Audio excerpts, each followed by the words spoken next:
Hi అండి, అందరు ఎలా ఉన్నారు? ఈరోజు నేను గ్లాస్ కేక్ తయారు చేయబోతున్నాను. ఇది పిల్లలు చాలా ఇష్టపడి తింటారు.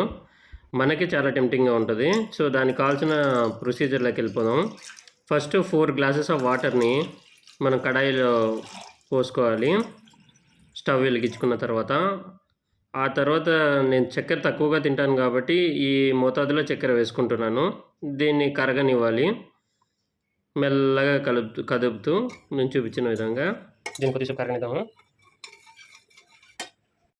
జెలాటిన్ అని మార్కెట్లో దొరుకుతుంది. ఇదే మెయిన్ ఇంగ్రీడియంట్. ఇది వెజ్, నాన్ వెజిటేరియన్ రెండిట్లోనూ దొరుకుతుంది. నాకు అందుబాటులో ఉండేది ఇది. దానికోసం ఇదే తీసుకున్నాను. ఇందులో 50 గ్రామ్స్ ఉంది. ఇప్పుడు దీన్ని కూడా అందులోకి వేసుకోవాలన్నమాట.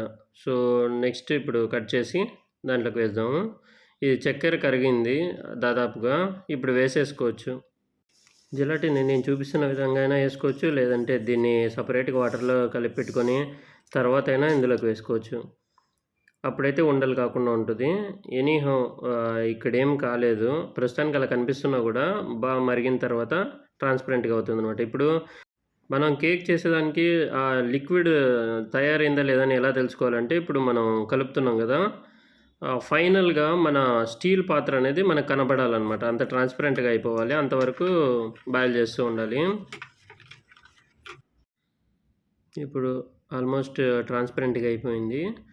ఈ నురగని బయటికి తీస్తే బాగా కనిపిస్తుంది. నేను ఎక్కువగా కలిపాను కాబట్టి అలా ఉంది. ఇప్పుడు చూడండి, ఇప్పుడు బాగా తెలుస్తుంది కదా. సో మనం కేక్ చేసుకోవడానికి రెడీ అయిపోయాం అనమాట. సో ఇప్పుడు ఒక పాత్ర తీసుకొని మోల్డ్, దాంట్లోకి ఫస్ట్ లేయర్ కింద ఈ లిక్విడ్ని వేసేస్తున్నాం అనమాట.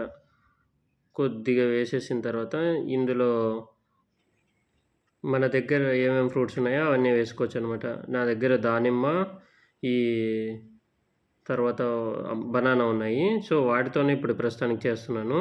మీ దగ్గర కివి, ఇంకా ఆరెంజెస్ ఇవన్నీ వేస్ట్ చేసుకుంటే ఇంకా కలర్ఫుల్గా ఉంటుంది అనమాట, అట్రాక్టివ్గా ఉంటుంది. ఫస్ట్ లేయర్ కొద్దిసేపు సెట్ అయిన తర్వాత కూడా చేసుకోవచ్చు, లేదంటే నేను డైరెక్ట్గానే వేస్తున్నాను. మీరు ఒక్కొక్క లేయర్కి ఒక 10 మినిట్స్ గ్యాప్ ఇచ్చి చేశారంటే ఇట్లా ఈ లోపల వేసినటువన్నీ కదలకోకుండా ఉంటాయన్నమాట. సో ఆ టెక్నిక్ కూడా వాడచ్చు. ప్రస్తుతానికైతే మీకు చూపించడానికి నేను ఇలానే వేసేస్తున్నాను. ఫస్ట్ మీరు డిఫరెంట్ డిజైన్స్ కూడా వేసుకోవచ్చు. ఒక లేయర్ వచ్చేసి అరటిపళ్ళు, ఒక లేయర్ దానిమ్మ, అలాంటివి. పక్క నుండి లిక్విడ్ మళ్ళీ గట్టి కాకోకుండా ఉండడానికి అప్పుడప్పుడు కలుపుతూ ఉండండి, అంతే. దానికోసం చూపిస్తున్నా. ఆ తర్వాత సేమ్ థింగ్, ఒక లేయర్ అది వేయండి, ఒక లేయర్ దానిమ్మ, ఒక లేయర్ అరటిపళ్ళు, ఇలా వేస్తూనే ఉండండి. తర్వాత మిగిలిన లిక్విడ్ అంతా వేసేసేయండి చూపించిన విధంగా.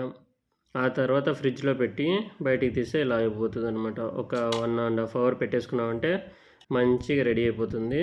దీన్ని సైడ్స్ అన్నీ లూజ్ చేసేసుకొని మౌల్డ్లో నుంచి బయటికి తీసేద్దాం కేక్.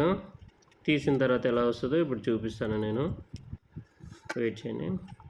ఇప్పుడు దీన్ని బోర్లించి వేసుకొని మామూలుగానే ప్రతిదీ అంతే. మౌల్డ్లో నుంచి తీయాలంటే ఇలానే కదా, ప్లేట్లో పెట్టేసుకొని ఇలా తట్టేసుకున్నామంటే వచ్చేస్తుంది. సో ఇలా వచ్చేసింది. ఎలా ఉందో చూడండి, మీకు ఎలా అనిపిస్తుంది? తినేయాలనిపిస్తుంది కదా వెంటనే. సో దీన్ని చిన్నగా కట్ చేసుకొని ఒక ముక్క తీసుకొని తినేస్తాం మనం. ఓకే, సో మీరు కూడా ఒకసారి ట్రై చేసి చూడండి, పిల్లలకి బాగా నచ్చుతుంది. సో జెలాటిన్ అనేది సూపర్ మార్కెట్లో నుంచి తెచ్చుకోండి, అంతే. ఇలాంటి మంచి వీడియోస్ కోసం ఛానల్ని సబ్స్క్రైబ్ చేసుకోండి, మిగతా వాళ్ళకి షేర్ చేయండి.